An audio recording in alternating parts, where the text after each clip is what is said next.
நம்ம எழுதின ஏபிஐ போஸ்ட்மேன்ல இருந்து கால் பண்ணும்போது ஸ்டேட்டஸ் கோட்ஸ் அப்படிங்கறது ரிட்டர்ன் பண்ணும். இப்போ நம்ம கால் பண்ண ஏபிஐ கரெக்டா ஒர்க் ஆச்சு அப்படின்னா 200 அப்படிங்கிற ஸ்டேட்டஸ் கோடு வந்திருக்கும். சப்போஸ் அது ஏதாவது எரரை ஜென்ரேட் பண்ணுச்சு அப்படிங்கும்போது 500 அப்படிங்கிற ஸ்டேட்டஸ் கோடு வந்திருக்கும். 200 ஸ்டேட்டஸ் கோட் ஆகட்டும் இல்ல 500 ஆகட்டும், இது நம்ம செட் பண்ணி வைக்கிறது கிடையாது.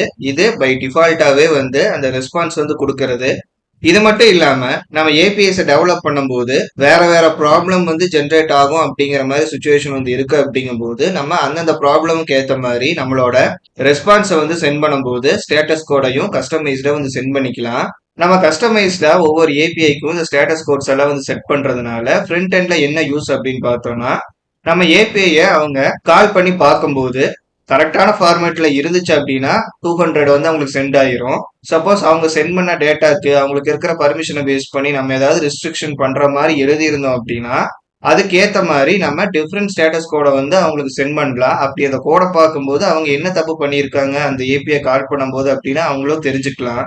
அண்ட் இதனால பேக் எண்ட் கூட அவங்க இன்டெகிரேட் பண்ணி ஒர்க் பண்ணும்போது ஸ்டேட்டஸ் கோடை வச்சு பேசிக்கா என்ன எரர் ஜென்ரேட் ஆயிருக்கு, அது ஃப்ரண்ட் எண்ட் சைட்ல இருந்து வந்திருக்கா பேக் எண்ட் சைட்ல இருந்து வந்திருக்கா அப்படிங்கறத தெரிஞ்சுக்கலாம்.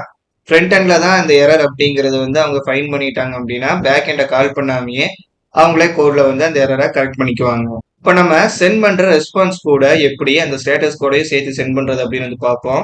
ஸோ ரெஸ்பான்ஸ் அப்படிங்கிற கிளாஸை கால் பண்ணி தான் என்ன டேட்டா சென்ட் பண்ணுமோ அதை கொடுப்போம். இந்த டேட்டாவை கொடுத்ததுக்கு அப்புறம் நம்ம என்ன பண்ணலாம்னா கமா கொடுத்துட்டு ஸ்டேட்டஸ் அப்படின்னு இன்னொரு ப்ராப்பர்ட்டியை நம்ம எடுத்துக்கலாம். அண்ட் இந்த ப்ராப்பர்ட்டிக்கு நம்ம ஸ்டேட்டஸ் கோட்ஸை வேல்யூவா ஸ்டோர் பண்ணலாம். ஸோ காமனா என்னென்ன யூஸ் பண்ணுவோம் அப்படின்னு பார்த்தா இந்த 200 500 இல்லாம 102 அப்படிங்கறத யூஸ் பண்ணுவோம். இது ப்ராசஸிங் அப்படிங்கிற ஸ்டேட்டஸ்க்கான கோடு. இதே போஸ்ட் மெத்தட்ல ஒரு டேட்டா புதுசா கிரியேட் ஆக போகுது அப்படிங்கும்போது அதுக்காக 201 அப்படிங்கிற ஸ்டேட்டஸ் கோட் கொடுக்கலாம். ஸோ டெர்மினலை மினிமைஸ் பண்ணிக்கிறேன். ஃப்ரண்ட் எண்ட்ல இருந்து வர ஜேசன் டேட்டால ஏதாவது இஷ்யூஸ் இருக்கு அப்படிங்கும்போது அதுக்கு நம்ம 400 அப்படிங்கிற ஸ்டேட்டஸ் கோட் கொடுப்போம். ஸோ 400 அப்படின்னா பேட் ரிக்வஸ்ட். அண்ட் அதே மாதிரி ஒருத்தங்களுக்கு பர்மிஷன் இல்லாத பேஜஸை வியூ பண்ண ட்ரை பண்றாங்க அப்படிங்கும்போது அங்க 401 கொடுப்போம். ஸோ அது அன்ஆத்தரைஸ்ட் அப்படிங்கிற ஸ்டேட்டஸை சென்ட் பண்ணோம்.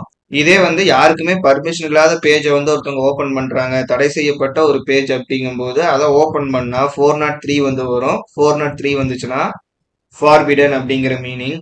இதே சப்போஸ் நம்ம சர்ச் பண்ற ஒரு யூஆர்எல் இங்க இல்ல, ஃப்ரண்ட் எண்ட்ல இருந்து ரிக்வஸ்ட் ஒரு யூஆர்எல் வந்திருக்கு, அந்த யூஆர்எலுக்காக பேக் எண்ட்ல எந்த ஏபிஐயும் கிடையாது அப்படிங்கும்போது 404 கொடுப்போம். ஸோ 404 வேணா நிறைய இடங்கள்ல பார்த்துருப்பீங்க, நாட் ஃபவுண்ட் அப்படிங்கிறது வந்திருக்கும். அண்ட் இதே மாதிரி 502 இருக்கு. இது பேட் கேட்வே அப்படின்னு சொல்லுவோம். ஸோ நம்ம ஒர்க் பண்ணிக்கிட்டு இருக்கிற அந்த மீடியம் ரிக்வஸ்ட் இருக்கிற மீடியம் ப்ராப்பரான ஒரு சர்வர்ல இருந்து வரல அப்படிங்கறது மென்ஷன் பண்றதுக்காக 502 கொடுப்போம். அண்ட் இந்த ஸ்டேட்டஸ் கோட் எல்லாமே நீங்க ரெஸ்ட் ஃப்ரேம்வொர்க் ஒர்க் பண்ணும்போது ஞாபகம் வச்சிருக்கணும் அப்படின்னு அவசியம் கிடையாது. ஸோ உங்களுக்கு ஞாபகம் இருந்தா டைரக்டா அந்த கோட் நம்பர் கொடுத்துடலாம். சப்போஸ் உங்களுக்கு புதுசா ஒரு சினாரியோ வருது, அதுக்கு ஏதாவது ஸ்பெசிஃபிக்கான கோட் இருக்கா அப்படின்னு தெரிஞ்சுக்கனாலும் ரெஸ்ட் ஃப்ரேம்வொர்க்லயே அந்த ஆப்ஷன் கொடுத்துருப்பாங்க. அதுக்கு நம்ம என்ன பண்ணணும் அப்படின்னா இங்க மேல ஒரு பேக்கேஜ் இம்போர்ட் பண்ணணும். So from rest framework import status. இந்த ஸ்டேட்டஸ் நம்ம எடுத்துக்கிட்டோம்னா இந்த ஸ்டேட்டஸ்ல இருந்து நமக்கு தேவையான கோடை நம்ம சென்ட் பண்ணிக்கலாம். அண்ட் ஒவ்வொரு கோடுக்குமான பர்பஸ் என்னங்கிறதும் இதுக்குள்ளேயே கொடுத்துருப்பாங்க. அது எப்படி நம்ம வியூ பண்ணி பார்க்கலாம்னா இம்போர்ட் பண்ணதுக்கு அப்புறம் கண்ட்ரோல் கீயை ப்ரெஸ் பண்ணிட்டு இந்த ஸ்டேட்டஸ் மேல மவுஸை மூவ் பண்ணீங்கன்னா இந்த ஹேண்ட் சிம்பிள் வரும். ஸோ அப்போ கிளிக் பண்ணுங்க. கிளிக் பண்ணா அந்த பேக்கேஜை நமக்கு ஓப்பன் பண்ணும். ஸோ அந்த பேக்கேஜ் விர்ச்சுவல் என்வரான்மெண்ட்டுக்குள்ளதான் இருக்கும். அதை நமக்கு ஓப்பன் பண்ணி கொடுக்கும்.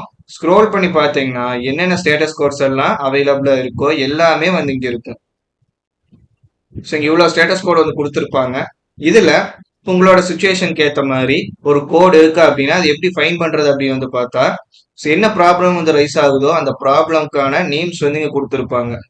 ஸோ கரெக்டா உங்களுக்கு உங்களோட சினாரியோவுக்கு என்ன கோடு மேட்ச் ஆகுமோ அந்த கோடை நம்மளால ஈஸியா எடுத்துக்க முடியும். இப்போ எக்ஸாம்பிளுக்கு பேமெண்ட் செட் பண்றீங்க, ஆனா யூசர் பேமெண்ட் பண்ணாம இன்னொரு பேஜுக்கு மூவ் ஆகணும் அப்படின்னு நினைக்கிறாங்க. அப்ப ரிக்வஸ்ட் வரும்போது பேமெண்ட் ஆகல அப்படிங்கும் போது பேமெண்ட் ரிக்வயர்ட் அப்படிங்கிற ஸ்டேட்டஸ் கோடை சென்ட் பண்ணணும். ஸோ அந்த சுச்சுவேஷன்ல இதை ஓப்பன் பண்ணி பார்த்தீங்கன்னா அதுக்கான கோடு 402 அப்படின்னு மென்ஷன் பண்ணியிருக்கோம். ஸோ நம்ம பார்க்குறோம், பார்த்துட்டு ரெஸ்பான்ஸ் சென்ட் பண்ணும்போது 402 அப்படிங்கிற கோடை நம்ம சென்ட் பண்ணிக்க முடியும். ஸோ இது வரைக்கும் நம்ம கிரியேட் பண்ண ஏபிஎஸ்க்கு எல்லாம் ஸ்டேட்டஸ் கோட் அப்படிங்கிறது கொடுக்கவே இல்லை. ஸோ இதுக்கப்புறம் நீங்க ஏபிஎஸ் வந்து எழுத போது டிஃப்ரெண்ட் சுச்சுவேஷன்ஸ் வந்து வருது அப்படின்னா சுச்சுவேஷனுக்கான ஸ்டேட்டஸ் கோட் வேணும் அப்படின்னா அதை நீங்க எடுத்து யூஸ் பண்ணிக்கலாம். ஸோ இந்த வீடியோ அவ்வளோதான். இந்த வீடியோ உங்களுக்கு யூஸ்ஃபுல்லாக இருந்தால் லைக் பண்ணுங்க. உங்களுக்கு ஏதாவது டவுட்ஸ் இருக்கு அப்படின்னா கமெண்ட்ஸ்ல சொல்லுங்க. அண்ட் ஜாங்கோ ரெஸ்ட் ஃப்ரேம்வொர்க்கை கம்ப்ளீட்டா கத்துக்கணும் அப்படின்னு நினைச்சீங்கன்னா மறக்காம நம்ம சேனலுக்கு சப்ஸ்கிரைப் பண்ணிட்டு ஜாங்கோ ரெஸ்ட் ஃப்ரேம்வொர்க் பிளேலிஸ்ட்டை கம்ப்ளீட்டா பாருங்க. தேங்க்ஸ் ஃபார் வாட்சிங்.